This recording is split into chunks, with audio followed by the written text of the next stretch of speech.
salaamaaleykum waa YouTube na ngeen def YouTube na ngeen def ak xale yi bàyyi yéen ci jàmm désolé de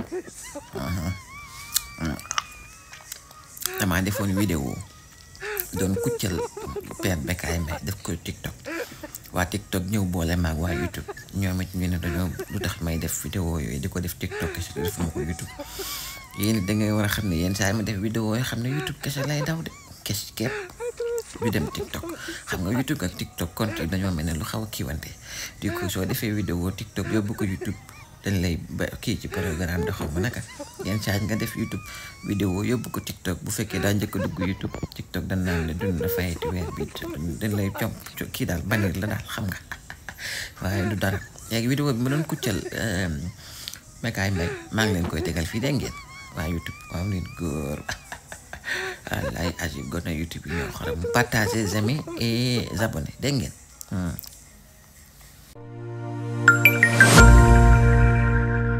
salaamaaleykum Père Bécaye Mbaye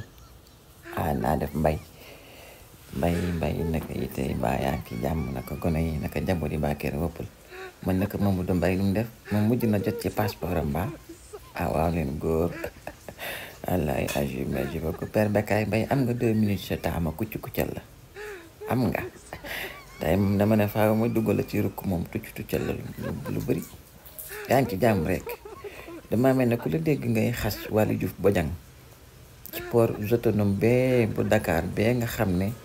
ñun sénégalais yi ñoo jàpp na réew mi fépp ay scandale la rawatina port autonome bu Dakar bañ changé nguur gi fi nekkoon teg fi geneen nguur pour ñu saytul ñu ko mu ñëw arrêté ay contrat nga toog ak sa grand boobu bu yaatu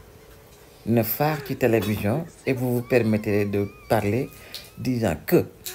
moom kat dafa ñàkk yërmande 700 personnes kenn du leen arrêté kenn du arrêté seeni contrat loolu du yërmande di ko xas Père Bécaye yaa foo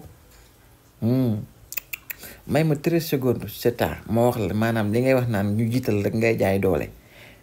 loolu li mu signifié 13 secondes nga seetaan liy ñëwaat dégg nga waaw góor Mbaye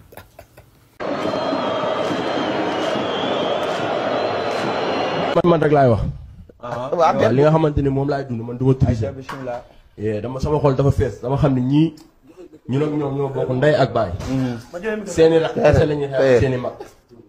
ma xalaat ni problème bii benn nit kese moo si mën dara muy président Macky Sall mais pourquoi pas mënul libérer Sénégal am jàmm ci lan mooy si affaire Sonko bi non booy loolu sànq ñu metti père coupé ma micro bi neexee nga coupé mais dafa nekk loo xamante ni coupé ma population yi fi non booy na xoolal sa jéegu gi na nga ko yemale ci sa bopp voilà ginnaaw bi nga seetaane sa bopp xam ne bu dee jaay doole rek yaa ko dàq ci réew mi ndax ngóor sii ba mu bëggee am liberté wu wax ci micro dana coupé leen ma micro bi bu mu fi waxee Ousmane Sonko bu mu fi wax waaye it dama lay fàttali rek ne arrêté 500 personnes 700 personnes nga génn di wax pourtant tëj nañ fi 1800 personnes ci kaso bi ñoo xam ne ay père de famille lañ ay soutien de famille taxul nga génne sa grand bu ràpp génn di wax yàgg nga fee gis ay famille yu perdre ay doom ci biir géej gi ñii di jëm Nicaragua ñii jëm ci géej gi ñii di jëm ci désertu Sahara bi est-ce que père de famille boobu ëmbaloon nga leen benn yërmande te wax ci situation bi taxoon ñu doon génn di dem yow nag naa fekk ba mu duggee dafa yàgg waaw li ngay mag rek la de wallaay Achim li ngay mag la waaye kon naa la ñàkkal fayda lool wallaay Achim léegi nag moom leen dinaa la xamal moom Waly Diouf Bodiang